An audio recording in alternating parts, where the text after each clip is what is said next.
Okay.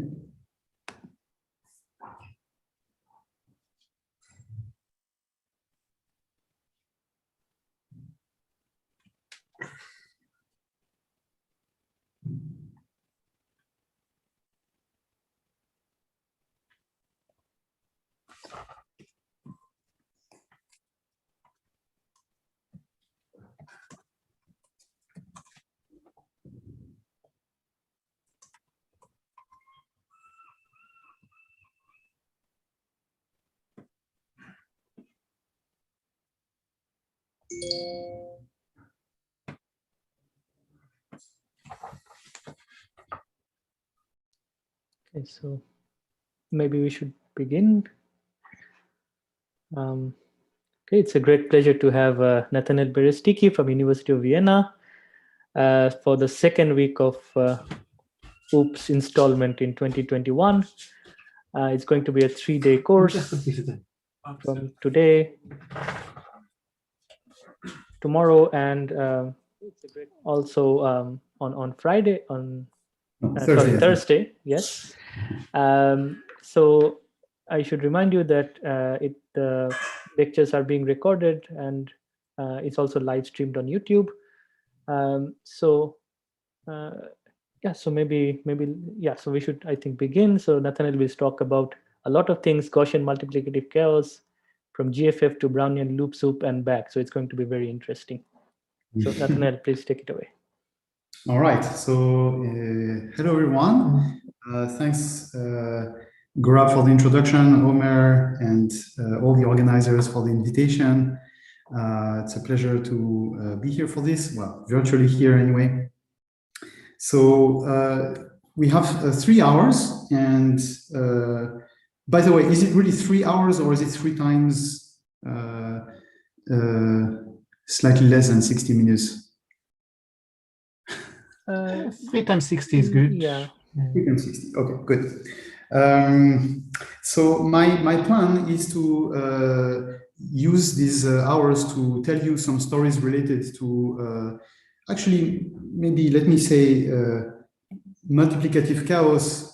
Gaussian multiplicative chaos will be maybe the starting point, but part of my point will be to try to go beyond the Gaussian setup, actually. So what I will do today is I will start telling you the story about Gaussian multiplicative chaos, tell you, I think, one result that is interesting and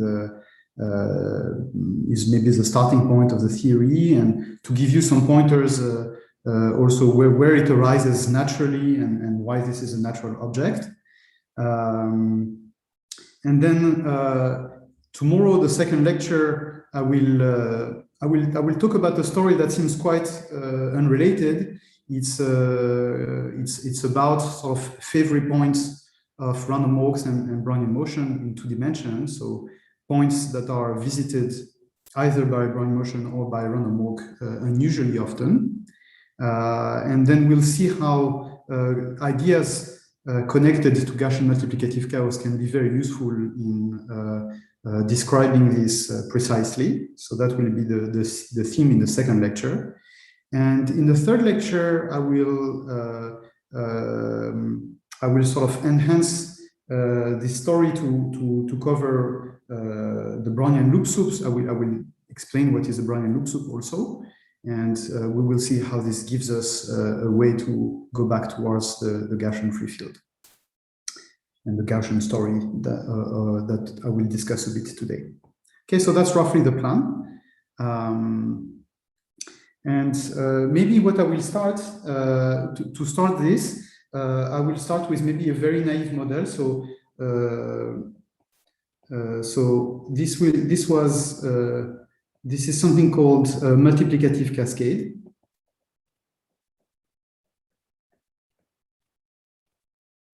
And so this was something, I actually don't know who introduced this model, but it was studied by Kolmogorov,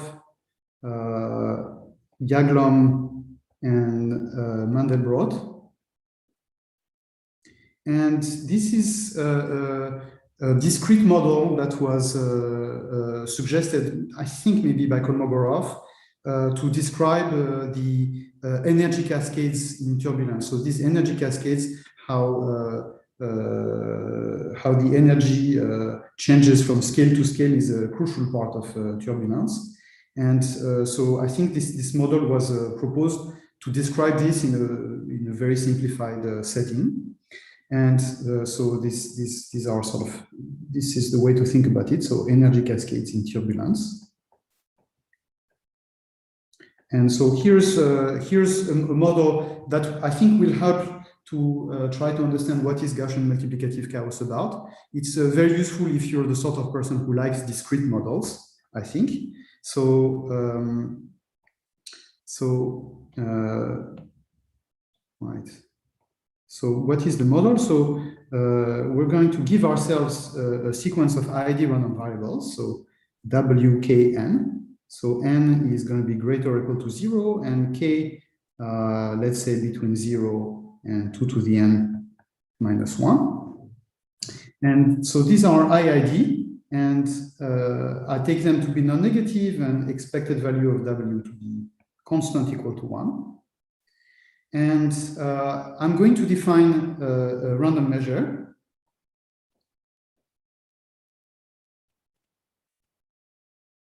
Mu n as follows. So initially mu0 is just a Lebesgue measure, say on 0, 1. And then what I'm going to do is I will define inductively. So inductively, d mu n has simply a Radon-Nikodym derivative with respect to mu n minus 1. And that Radon-Nikodym derivative is simply Wkn on the interval k 2 to the minus n, k plus 1, 2 to the minus n. Okay, so here's the picture associated with that to say what I'm talking about. So initially, we're looking at Lebesgue measure. So this is 0, 1.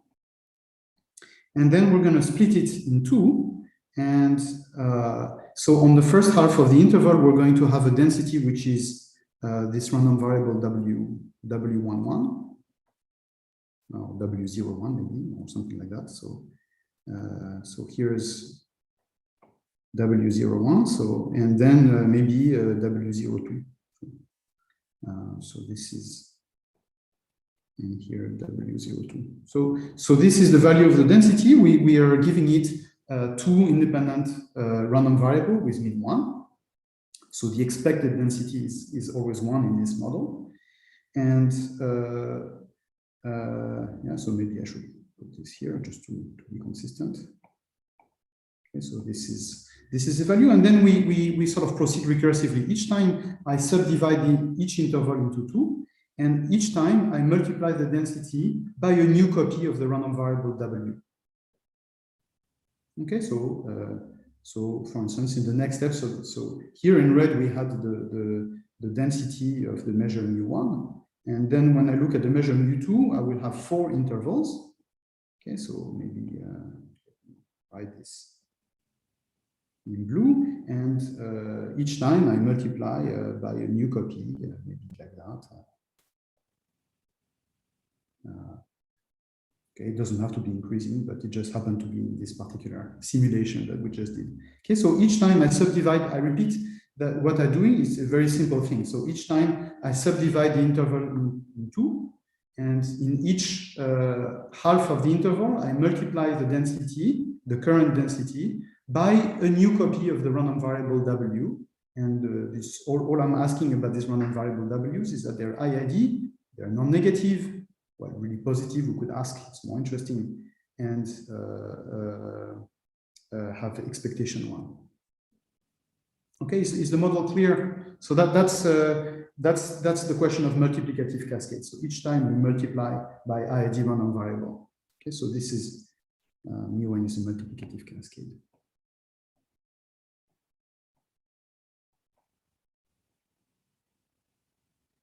And then sort of associated to the law of W. Okay, and then the question you might ask is, does mu(n) converge?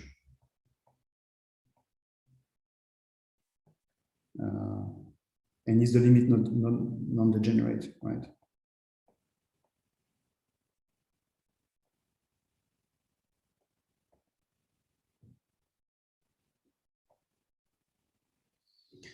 Okay, so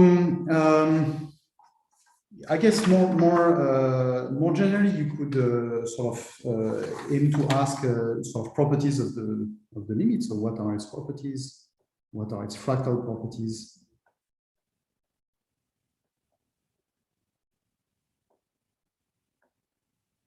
So Gaussian multiplicative chaos is a slightly different model. It was invented, I think, by Kahan, and it is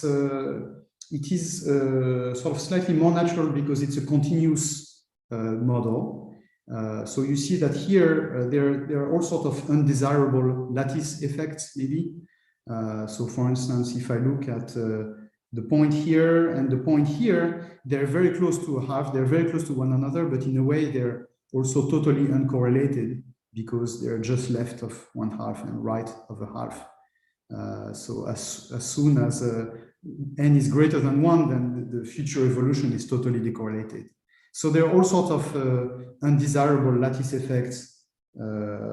Also, if you think about scale invariance, then the only kind of scale invariance that you will have here is when you multiply space by half or things like that, or powers of 2 generally. So this is a bit undesirable because these are lattice effects. So Kahan introduced a Gaussian multiplicative chaos as a slightly more natural, perhaps a bit, initially it seems a bit less clear why one should look at that. But it is really just a continuous space generalization of these multiplicative cascades, which makes asking these questions and answering, studying these random measures a bit easier. So Kahan, and I don't know in what year it was, maybe 1978, I'm not completely sure. So 70s or 80s, maybe somebody in the audience knows. So Kahan made the following observation. So if I call Fn of x the density of mu(n) at position x, then the log of Fn of x is approximately Gaussian, right? It's just Fn of x is just a product of however many wi's we have to take, and so the log is just a sum of ID random variables. So this is approximately Gaussian. And typically, if I'm interested in the correlation between at the point x of this quantity at the point x and at the point y, then I claim it's approximately logarithmic in x and y, typically.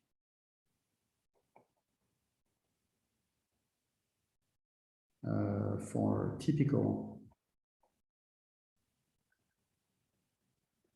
x and y, the covariance between log Fn of x and log Fn of y, I mean, we have to imagine, to find this covariance, we just have to find the number of dyadic intervals that contain both x and y. Okay, and so this is approximately, at least when x is close to y, that's essentially so that's an approximation, minus the log of the distance between x and y, log base 2. Okay, so this motivates the following definition.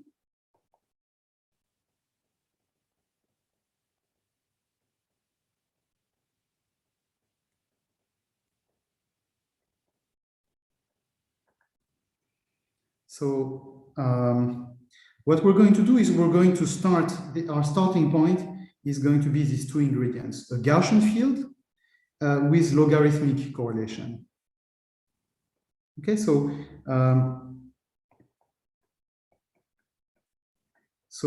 this field, this Gaussian field, I'm going to call x of x. So maybe actually, let me say that it's just defined in some domain. And more generally speaking, it's not on an interval, it could be in a domain of Rd. Be a Gaussian field.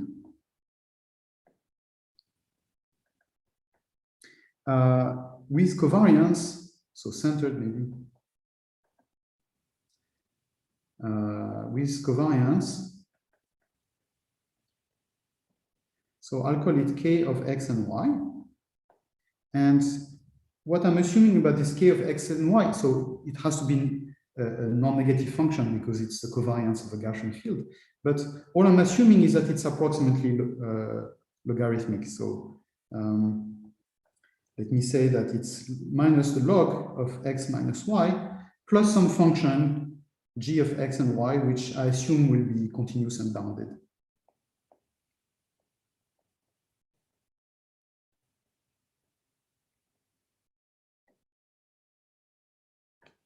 Okay, so essentially when x is close to y, you have to think this is approximately the log of the distance. Now, you know, if you think about this definition, you'll notice that something is a bit odd. You know, I speak of a Gaussian field. This x of x is a Gaussian field. What would be the variance of x of x at the point x? Well, you know, this one is bounded, but this one's infinite. So really the pointwise variance is infinite. So what does this mean? So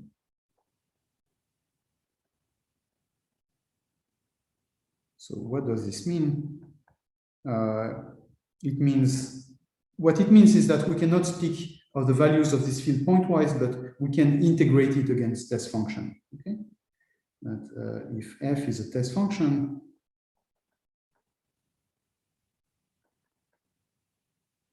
so let's say smooth and compactly supported in D, then we can talk of the integral of x against the function f.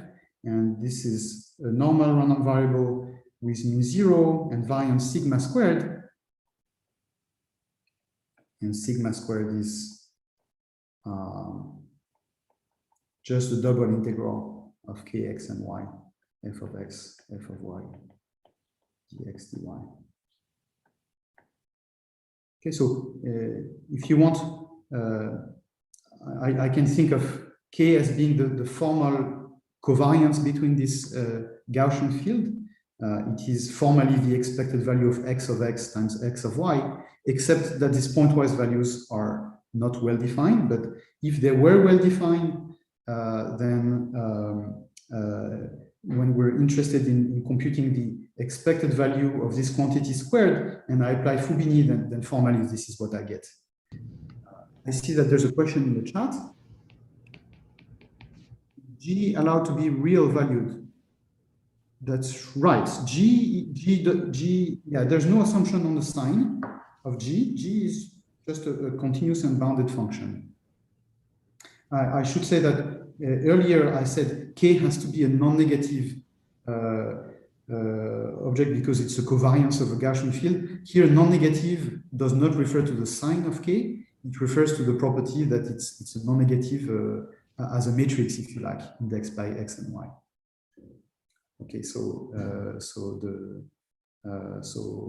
it's just I have to be able to construct a Gaussian field where this is the covariance. So thanks for this question. That's important.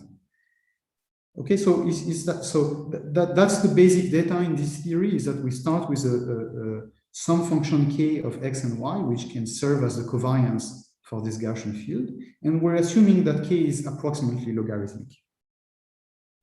So that's the basic data of this theory, and there is maybe the most important example. So the example would be the Gaussian free field in 2 dimensions. Okay, so here we fix D in R2. And we let k of x and y to be 2 pi times the green function between x and y, where what is the green function between x and y? So this would be the integral from 0 to infinity.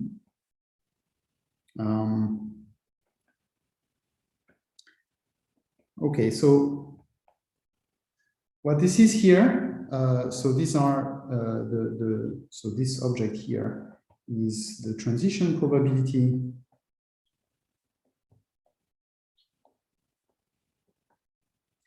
for Brownian motion killed when leaving the domain. Okay, so 2t, just because this is a question of normalization, that's not important. So pt xy is effectively, if you like, the probability for Brownian motion to go from x to y in time t, or in time 2t with my normalization, without leaving the domain D. Okay, so when I integrate over t, this is the green function. This counts the expected amount of time that I spend near y or at y before leaving the domain D. Okay, so this is called the green function.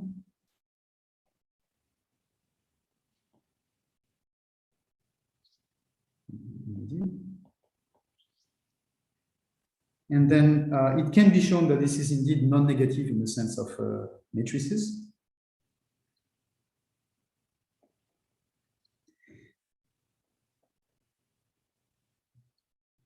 So non-negative, let's say non-negative definite function, which is furthermore approximately logarithmic, okay? Which satisfies, let's call it star.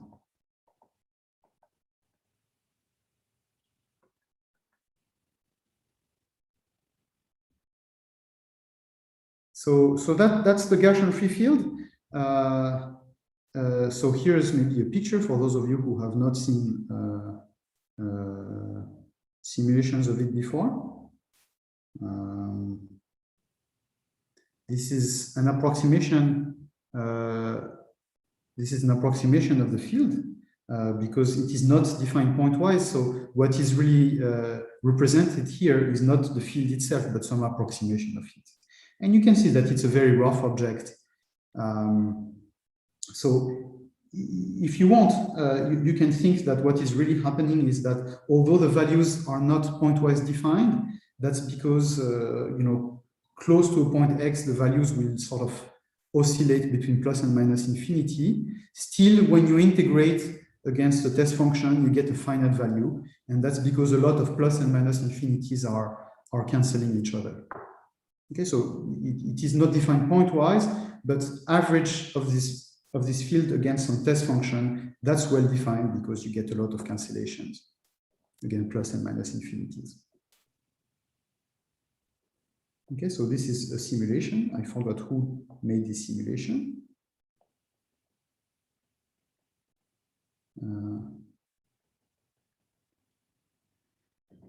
Okay, and so again, all I'm saying is that this is a Gaussian field whose covariance is given by the green function. Okay, so the pointwise covariance is given by the green function.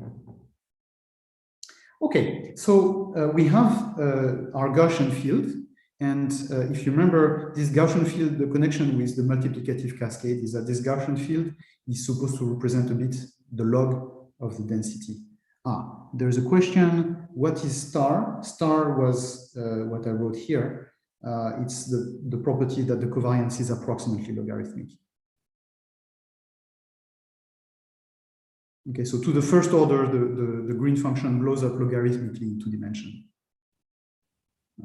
And if I subtract a log, I get a finite function nice function, harmonic actually. But, yeah. Does that answer the question? Is that okay? Thank you. Thank you. Thank you.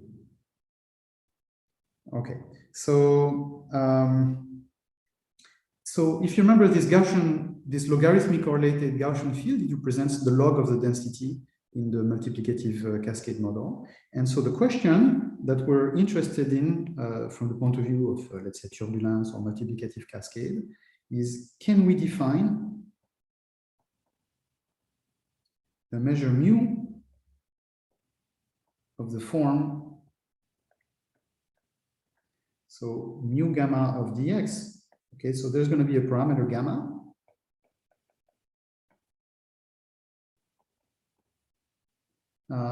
And so you want to exponentiate this field x, because x represented the log of the density. And here I'm just going to introduce a parameter gamma, because if you remember, for instance, in my multiplicative cascade model, it was actually not log, but log with base 2. And in general, you can allow for a constant, which seems to be more natural. So here I want to put a dx. And in reality, if I remember my multiplicative cascade model, it was useful to have normalized things so that the expectation of the density was always 1. And so I'm going to do this, the same thing here. I'm going to subtract in reality something to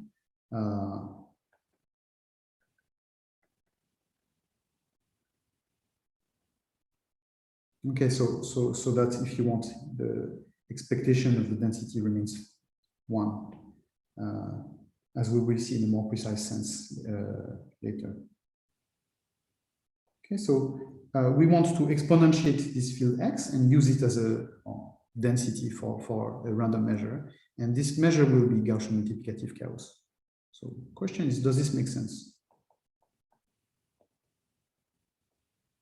Can we make sense out of it?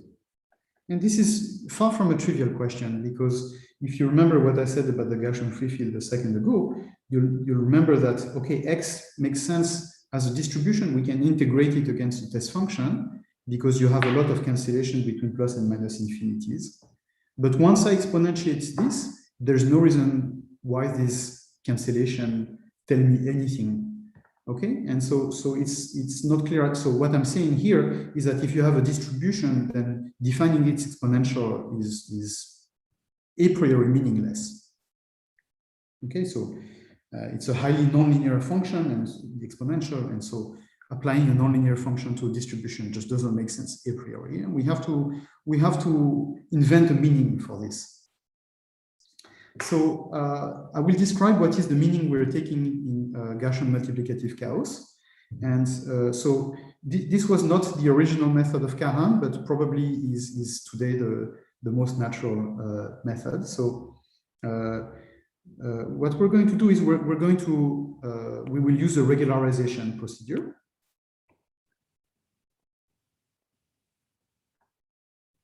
So we will first regularize the field, regularization procedure.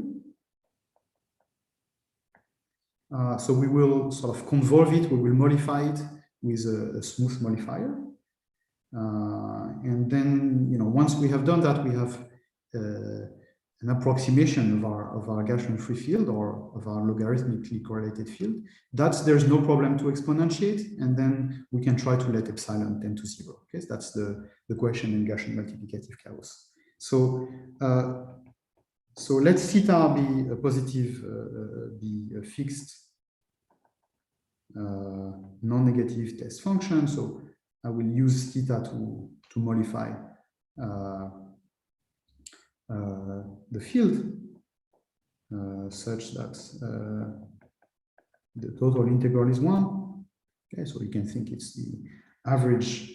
It's going to be the theta is like the uniform distribution in the ball of radius 1, let's say, or something like that. And so then I'm going to translate this theta and blow it up so that it lives at scale epsilon. So this is epsilon to the minus d times theta of dot over epsilon minus x. I hope I'm not messing it up. So what this means is that if theta was uniform distribution in a ball of radius 1, then theta epsilon x is the uniform distribution in a ball of radius epsilon around x. Okay, so that's what it means. And we use theta epsilon x to modify the field. Okay, so let x epsilon of x be our rough field, but integrated against this nice test function. Okay, so this is, you can think of it as being sort of the average value of the field at scale epsilon around x. And the theorem, so in some sense, starting with the pioneering work of Kahan in the 85, it wasn't in this form, but okay. Then there were very substantial development to this theory by Robert and Vargas in 2010. Duplantier and Sheffield rediscovered it in the context of the Gaussian free field, essentially at the same time, though it appeared at a different time. The form that I will quote is due to myself.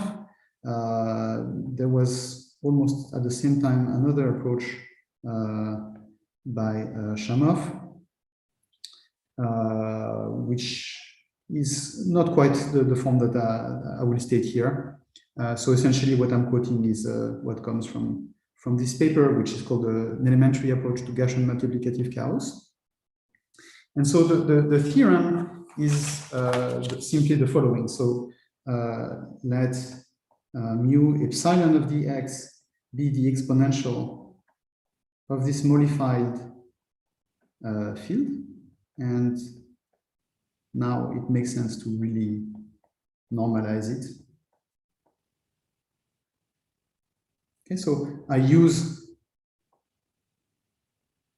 gamma times this modified field as a density for a random measure. I normalize it essentially so that the expectation of this quantity is 1. And I try to let epsilon tend to 0. So the theorem statement is that then mu epsilon converges as epsilon tends to 0 in probability. So this is for the weak, for the convergence, for the topology of weak convergence of measures.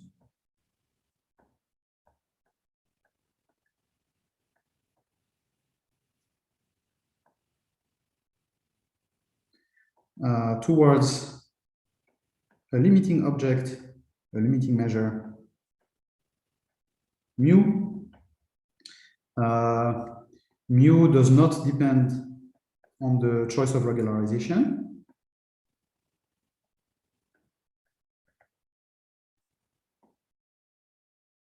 And mu is non-trivial, so finite.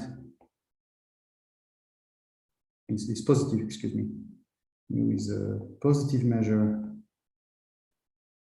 if and only if the parameter gamma was not too high, square root 2d.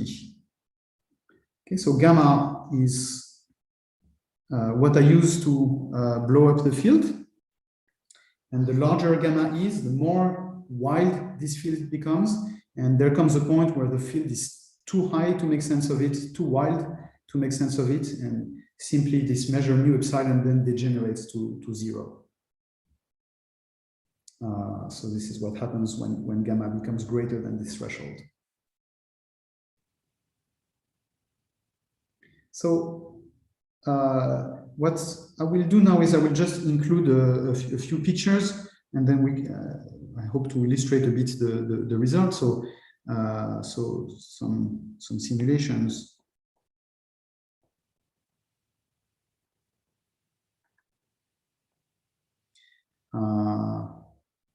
So I think I'll start. Oh, maybe I shouldn't put it here. Okay. this one, I have 3 of them in total. So these are, what we see here are plots of, well, the density of mu epsilon for some small epsilon. Okay, so you can think that we're sort of almost representing the density of this measure mu, except there's no density. It's actually, at the end, it's singular with respect to the Lebesgue measure.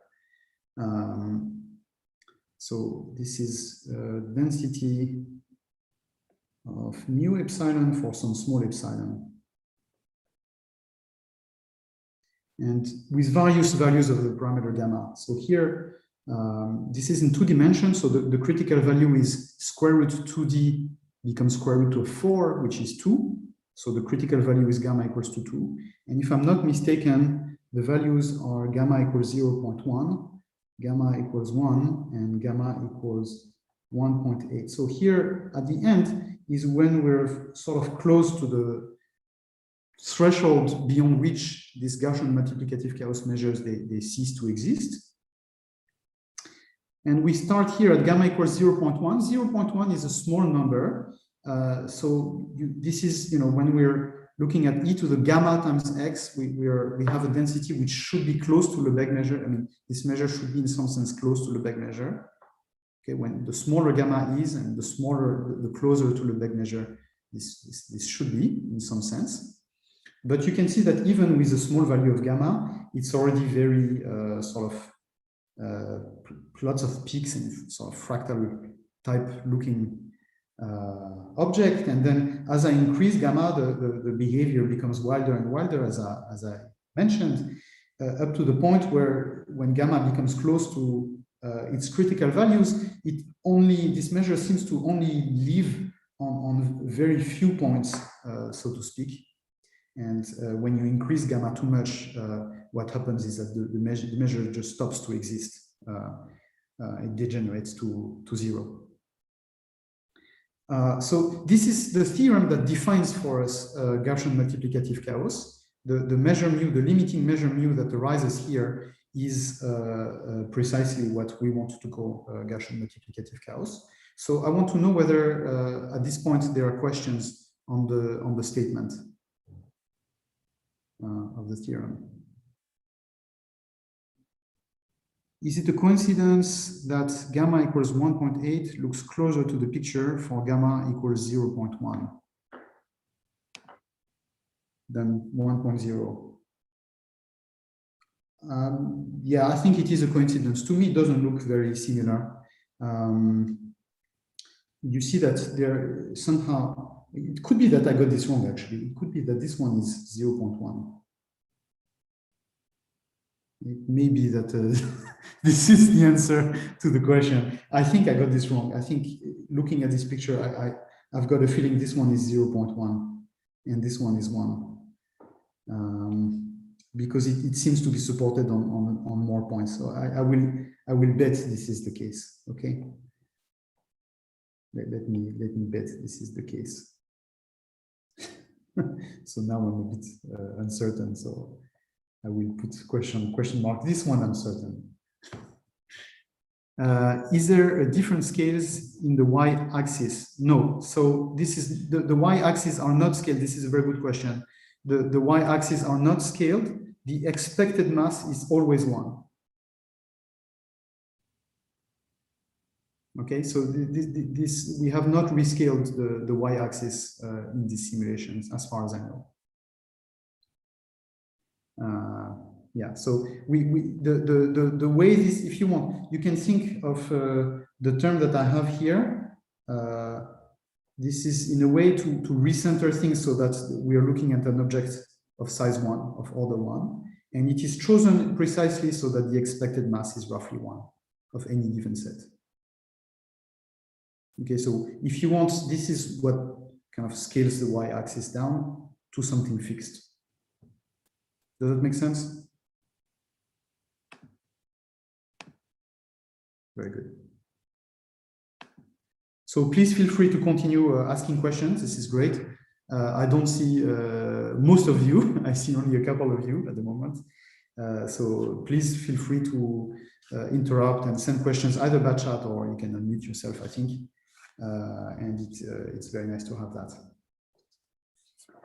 Maybe one thing I should point out right away, which may not be obvious from this picture,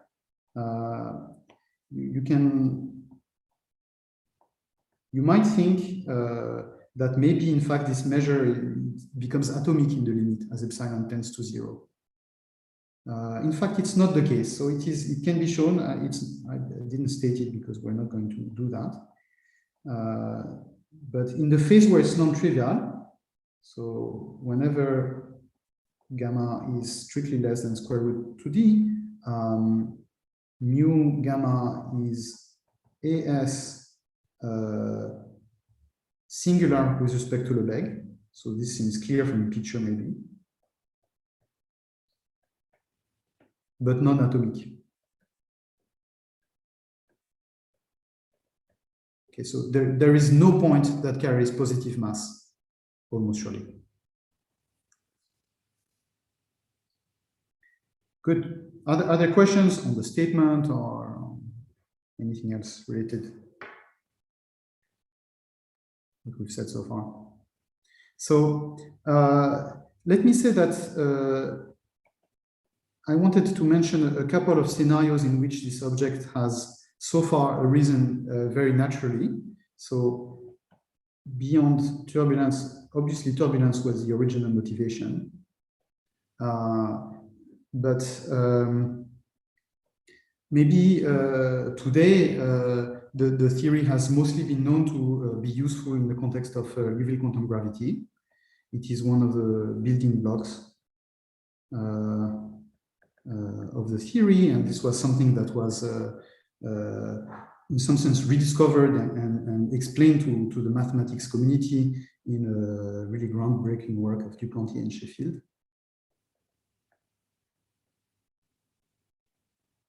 who I think were not aware of Gaussian multiplicative chaos, but rediscovered it independently. And maybe I should say that in a parallel development, this is also used as a building block in the works of David, Kupiainen, Rode, and Vargas, and subsequent work. So this was, I don't know the date, maybe 2014 it was, or 2015 maybe. I'm not completely sure of the date. So maybe today it's most well known for being useful in the context of Liouville quantum gravity. We won't discuss Liouville quantum gravity in this series of courses. It would take us much too far. It also arises very naturally in the context of random matrix theory. And typically in random matrix theory, what happens is that if you take the logarithm of the characteristic polynomial of a random matrix taken from some random matrix ensemble like CUE or GUE or GNIB, then what happens is that this log of the characteristic polynomial is a sum over all eigenvalues of log of 1 over z minus distance to the eigenvalue. Well, distance between z and the eigenvalue. And typically what happens is that this, in the limit, becomes a logarithmically correlated field. And so once you exponentiate it, you get the characteristic polynomial itself.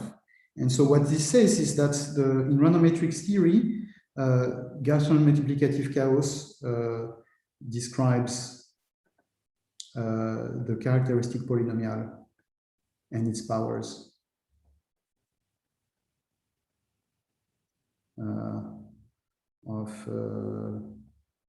Of your random matrix.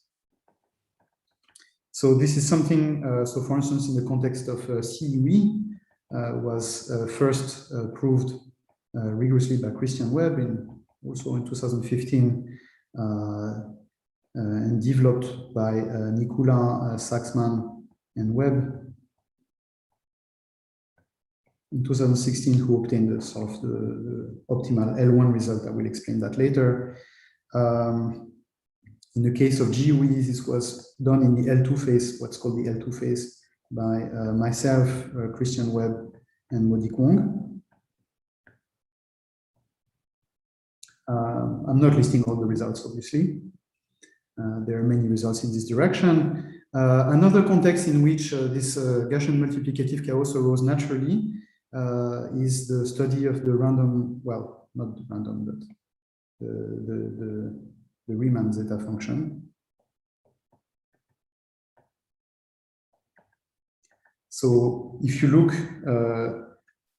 if you select a point on an interval of the critical line, large interval of the critical line, so around a typical point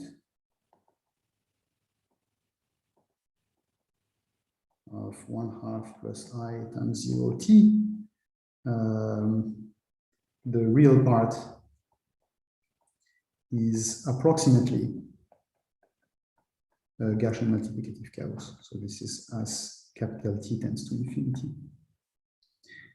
So for this, there is a wonderful paper by Hero, Saxman, and Webb, roughly around the same time, 2016. There is a question in the chat. Can it be shown that mu gamma has no absolutely continuous part? That's right. It is really singular with respect to Lebesgue. GHC, sorry, GMC, Gaussian multiplicative chaos.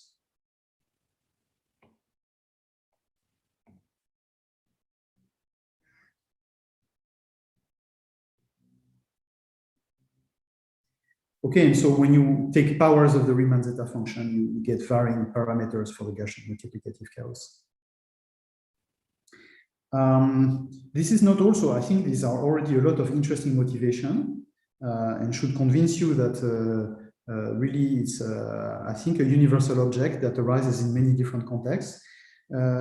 It's also arises in finance, where this is a model of stochastic volatility. There's a famous paper in the world of finance by Bakri, Delcourt, and Musi, which I think has more citations than all of the other papers that I've cited so far put together. Are there connections with Dirichlet Sobolev spaces? Are there? So I missed two nice questions. So the first one, are there important examples where the domain isn't linear? Yeah, that's a good question, and I think the answer is yes, but maybe let me not describe them. So you get natural examples associated. So for instance, if you look at in some sense, the green function is associated with a Laplacian. It's the inverse of the Laplacian, and that becomes that is logarithmic in 2 dimensions. What is logarithmic in 4 dimensions is the inverse not of the Laplacian, but of the Laplacian squared. The Laplacian, what's called the bi-Laplacian, the Laplacian of the Laplacian.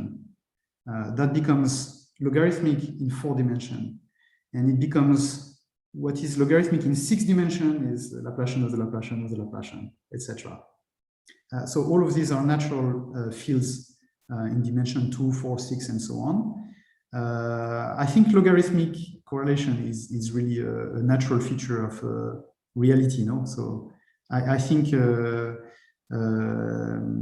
okay, so I think there are many interesting examples when the domain isn't planar. So then there's another question from in the chat. Are there connections with Dirichlet Sobolev spaces? So there are certainly connection with Dirichlet. Yeah, there are connections for sure. So yes, maybe maybe in fact my last remark points to the fact that there are deep connections to yeah. So the bi-Laplacian is naturally associated with H02, right? So the Laplacian, so the GFF is naturally associated with H01. The Sobolev space H01, W12. So yeah. and 0 because Dirichlet, because we are here considering Dirichlet boundary conditions, but in fact it doesn't have to be the case. So I wanted to mention one other beautiful development that is much more recent, and this is to do with planar Brownian motion. So this is what we'll talk about tomorrow. It just so happens that if you look at points with a very high local time for Brownian motion or random walks, then this is well described by a version of this Gaussian multiplicative chaos theory. But let me just say that this is interesting because it really is a non-Gaussian, highly non-Gaussian analog of this theory. We'll discuss that tomorrow.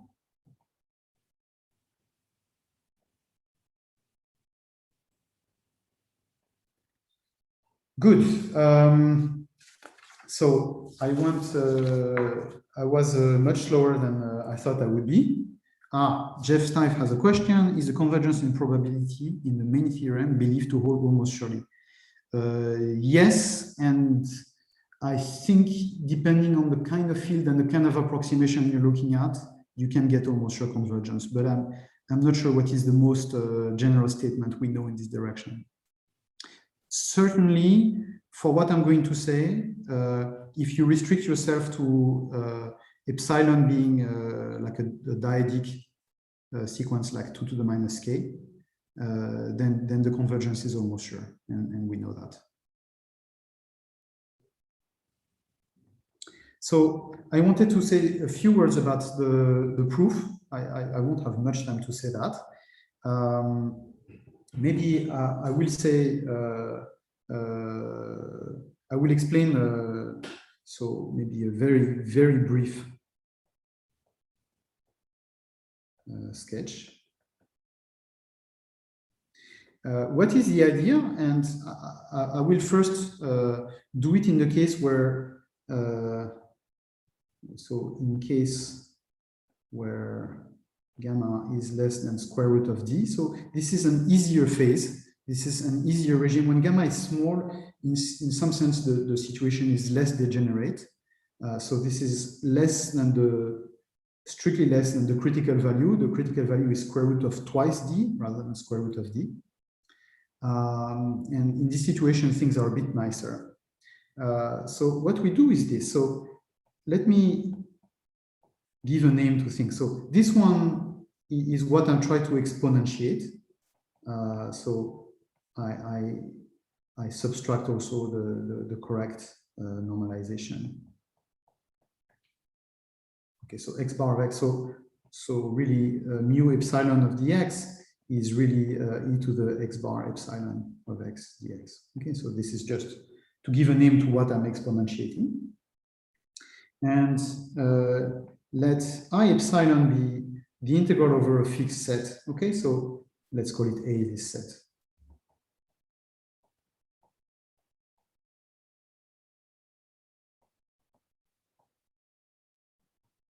So we try to show that this quantity converges, let's say, in probability.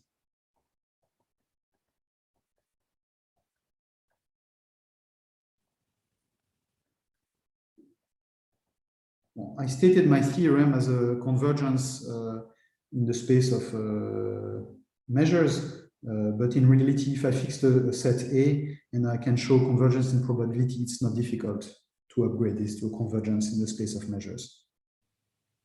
So I want to show that the mass of a fixed set A converges. And a natural thing to do is to show not convergence in probability, but in fact in L1. Okay, so in fact, here what we're going to notice is that in reality, it won't be in L1, it will actually be in L2. And this is the reason why we make this restriction to this set of parameters when gamma is not too big, is that we're going to have convergence in L2. So this is because gamma is less than square root of d. So this is where they simplify things a lot. And so if I want to prove convergence in L2, there's an easy way to do that. I'm going to show that it's Cauchy in L2.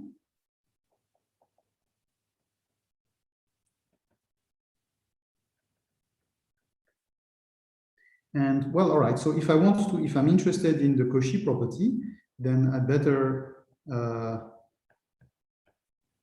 look at something like that. So I compare the mass with a regularization scale epsilon to the same mass with a different regularization scale delta. And I try to show that the L2 norm of the difference is very small. But, you know, how would I do that? How would I compute that? I would just expand the square, really. And well, in reality, I have 3 terms to compute, but they're all very similar to one another. Let me take this one, for instance. So I will show this term will have a limit, and in reality, this term will have a limit, that one will have the same limit, and that one will also have the same limit. So if I show that, then it shows that indeed it's a Cauchy sequence in L2. And so if I'm interested in the first term, let's say, then how would I do it? I would say, oh, well, it's not very complicated because I can use Fubini. So Fubini tells me it's the double integral over A of expectation of x bar epsilon of x plus x bar epsilon of y dx dy. That's Fubini. And okay, now this is not complicated because you know, this is something that's totally explicit, right? X bar epsilon is just a Gaussian random variable. Both x and y, the sum is also Gaussian because x was a Gaussian field. And so in reality, I know the law of this random variable. I can compute its Laplace transform, and you know, what ends up happening is that when I do that, when I have e to a Gaussian and I take the expectation, I have a term which is the exponential of the mean. So here the mean is 0, and I just have the exponential. Then I have the exponential of the variance times 1/2. So I have to worry about the variance of this quantity, but we know what is the variance of this quantity. It will be the variance of x bar epsilon at the point x plus at the point y plus twice the covariance. And the thing is that the variance terms themselves, they vanish with our normalization. So what ends up happening is that once you do once you see what you get from this calculation, it's not complicated, and you find that it's simply the exponential of the covariance between x bar epsilon of x, x bar epsilon of y, dx dy. So this is just a straightforward calculation that comes from computing the variance of this quantity. Maybe this in parentheses. So okay, good. And then you look at this quantity and you think, but in fact, the covariance between x epsilon of x and x epsilon of y, I know what it is because we've assumed the covariance to be roughly logarithmic. Okay, so up to the correction, which is this function g, which is very well behaved, so it doesn't do anything.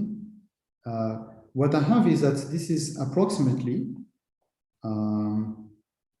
we have exponential. So let me write it here. We have, first of all, remember that x bar epsilon has a factor gamma. So this gamma comes out of the covariance here and here. So we have a gamma squared. But apart from that, it is basically log of 1 over x minus y plus g of x and y. And here I've used,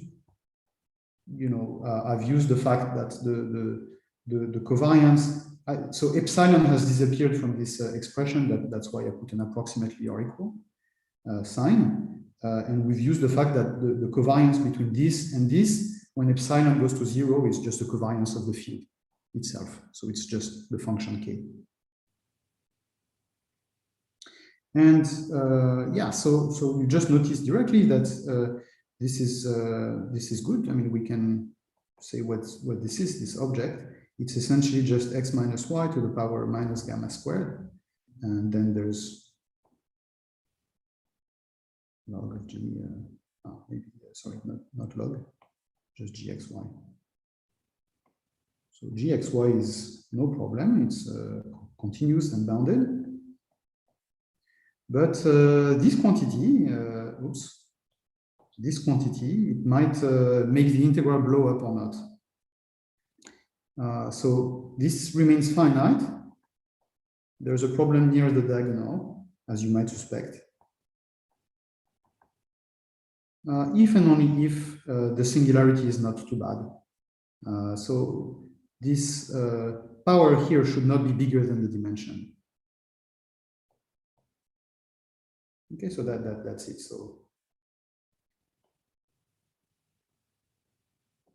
okay, so here what I've done, and you can see that in this calculation, whether I was looking at I epsilon squared or I delta squared, or the cross product I epsilon I delta just makes no difference whatsoever. The argument gives you exactly the same limit for all three terms. Okay, it happens here when I lose the epsilon because I say, okay, the covariance of x bar epsilon is roughly the covariance of the field itself. So whether one of them was epsilon and the other one was delta, it wouldn't make any difference in this argument. Okay, so here, this gives the Cauchy property, at least when gamma is not too big. And so this proves the theorem in what's called the L2 phase.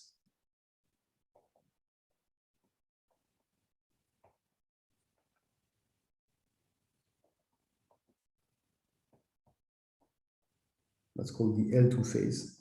And that's exactly what I discussed.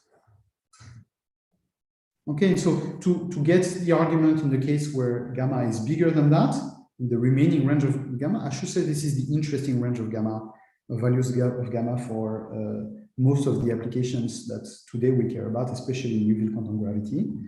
Then we need a more sophisticated argument. It's not much more sophisticated than that, but because I'm out of time, I won't explain the idea to that. Okay, so I'll maybe stop here for today. Is that a good time to stop, Gaurav? Yeah, it's right on time. Thanks, Nathanael. Okay, so so let's thank Nathanael for this wonderful lecture. You can all unmute yourselves and